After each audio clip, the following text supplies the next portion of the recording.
Hi everybody, welcome back to Jaffa Cooks, and today I'm going to be making a chicken Kiev stuffed with mushrooms and spinach.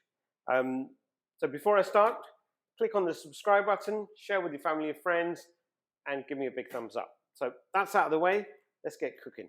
Now, the chicken breast I'm going to do today is going to be stuffed with mushrooms and spinach, cooked in with a little bit of garlic, and then we're going to just put it in the fridge for a short while, bring it back out, breadcrumb it, and then fry it off. And then we're going to put some potatoes with it, and it's a meal in itself.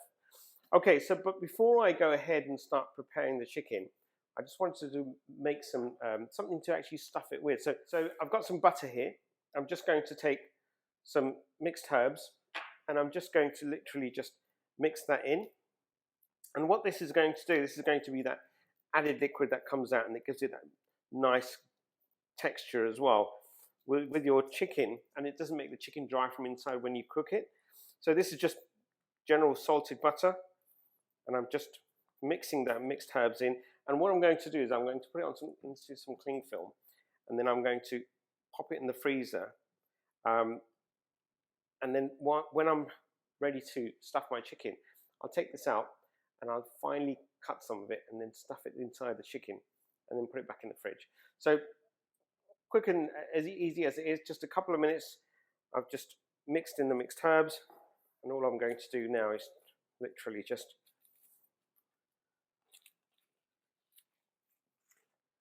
turn it into a small little rectangle shape.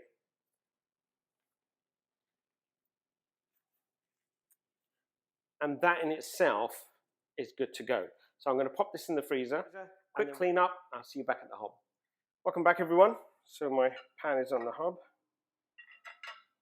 Medium heat, a little bit of olive oil, not too much, just maybe 1/2 to 3/4 of a tablespoon. I'm using my same spatula, because there's a little bit of butter in there, might as well use that. Don't want to waste any of it. I'm just going to put a couple of cloves of garlic in there. Perfect. I'm just going to put in the mushrooms.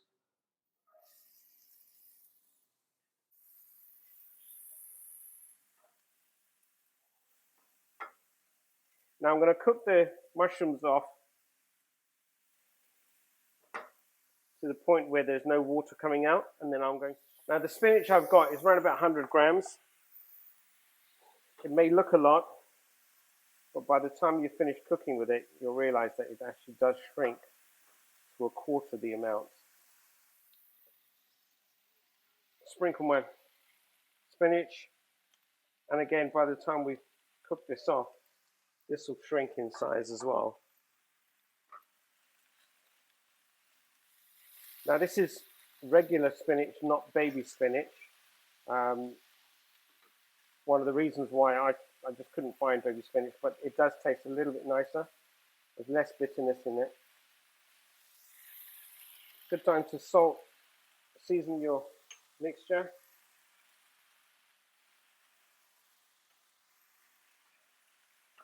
Now chicken breast is very, very bland. There's no real taste to it. So I've seasoned it, not heavy, but medium. So my mixture's cooked off nicely. Yep, all the pieces are nice and soft. So I'll see you back at the prep area, and we'll take the next steps. Welcome back everybody. So my mixture's perfectly cooked, smells great, tastes perfectly seasoned. All I've got to do now is basically cool this down. So I'm going to pop this into the fridge, and it'll cool down for about a good 40 minutes before I start using it. So chicken breast itself. So I've got some chicken breast here that I've just cleaned and dried. So now I've got 7 chicken breasts, and I just wanted to talk about chicken breasts. Obviously they come in all different shapes and sizes. So I bought a packet of chicken breasts, open them up, and they look something like this. So I've got the big one and the small one. But what I wanted to talk about was this little bit on the edge. A lot of people tend to utilize it in the chicken Kiev or chicken breast and cook it right off. I tend to cut it right off, and the reason is I'll utilize this in some other chicken dish later on. So just to show you how I'm going to open the chicken breast up and butterfly it, we're not going to butterfly the entire chicken breast. And the reason is because if we do that, then it becomes more prone to opening up when we're frying it. So what we do want to do is basically make a smallish hole, and I'll take my knife and push it right the way through the chicken breast there, so I can actually feel the knife is somewhere, I'd say just around about half an inch before the edge of the chicken breast. And what I want to do now is see if I can be a little bit clever and just very carefully move the knife up and down inside that chicken breast. So what I'm doing is that the hole is still small at the front, but inside I'm actually slicing the chicken. So I'm just going to carry on moving my knife just to widen up that hole, being very careful that I don't slice the back of it.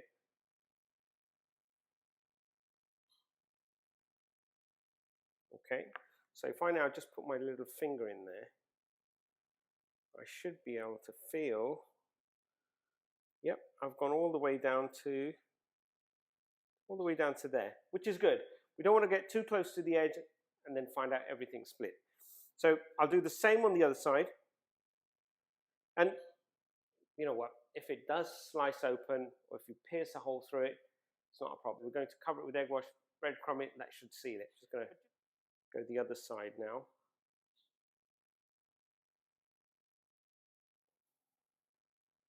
So my finger is round about there. So if I put my finger all the way across, yep, so my chicken breast has been butterflied without even splitting the sides. Now what we're going to do is probably get a coverage of filling round about here. So I would say around about 80% coverage, which is good enough. We don't want to go too close to the edge just in case it splits. And there'll be sauce with it, and there'll be some butter in it, and that will also help it cook inside as well.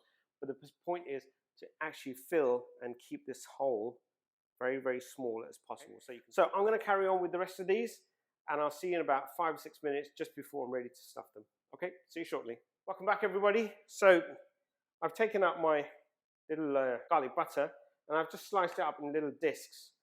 And now I'm just going to take one of my chicken breasts, open it up, and just pop that in there. Doesn't need to be any specific place, but I'm going to pop this in as far as it can go. And then I'm just going to take some mixture, and I'm going to try and stuff it as far as it will go inside. Now, it'll take some time, and that's fine. But you just got to make sure, whilst you're stuffing it, that you just go as far as you can without splitting the chicken. Again, if I show you very carefully now, that's what it should look like.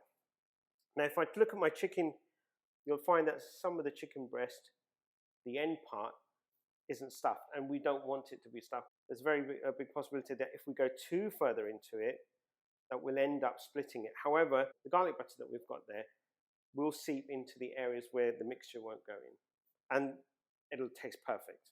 Okay. Now, once it's done, all we then have to do is take a toothpick and seal it. Now, if you've never done this before, I remember the first time I did it, I just probably got more holes in the chicken, and then finally the chicken split.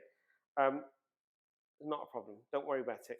Right, taking the chicken and my toothpick, it's more like a weaving motion. So I'm going to take between the two cuts, just going to show you the cut there, cut 1 and cut 2. I'm just going to pinch, and I'm just going to pierce one section, and then I'm just going to take the initial piece of the toothpick, weave it over the top, and pierce it through again. So what it should look like is something like this.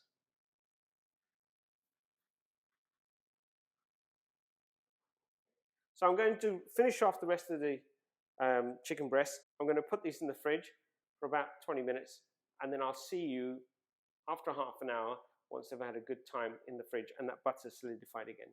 Okay? All right, see you shortly. Welcome back, everybody. So my chicken Kievs have been in the fridge for about half an hour, 40 minutes. They look nice and firm. Butter solidified again. So at this stage, what I'm going to do now is just pat it with some, coat it with some flour, and then egg wash it, and then breadcrumbs. So I'm waiting for my oil to heat up to around about 180 degrees, and that should be the cooking temperature for our chicken Kiev.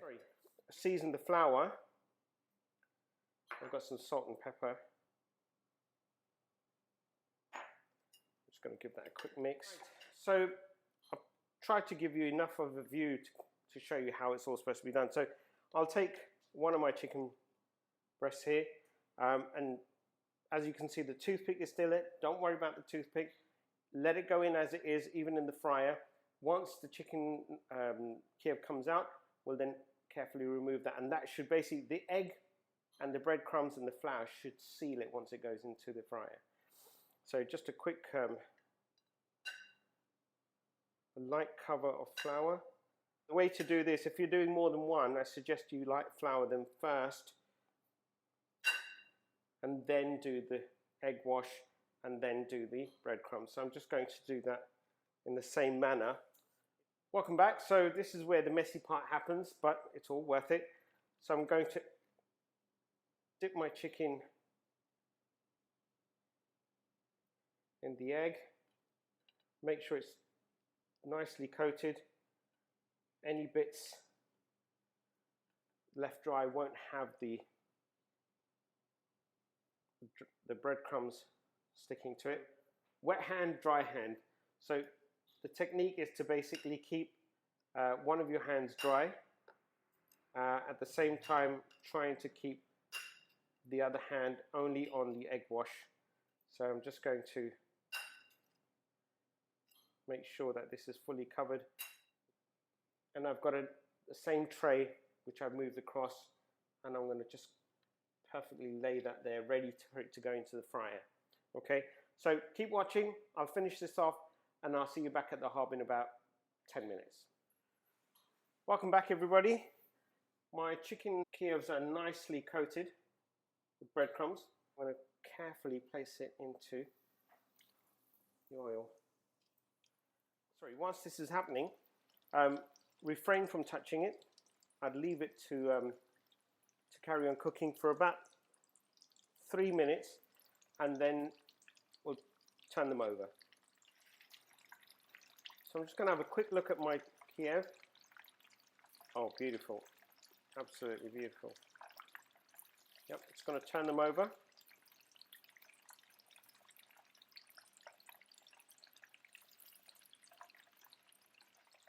So my chicken Kievs look beautifully done. So I'm going to now start slicing these up, and I'll show you what they look like at the serving tray.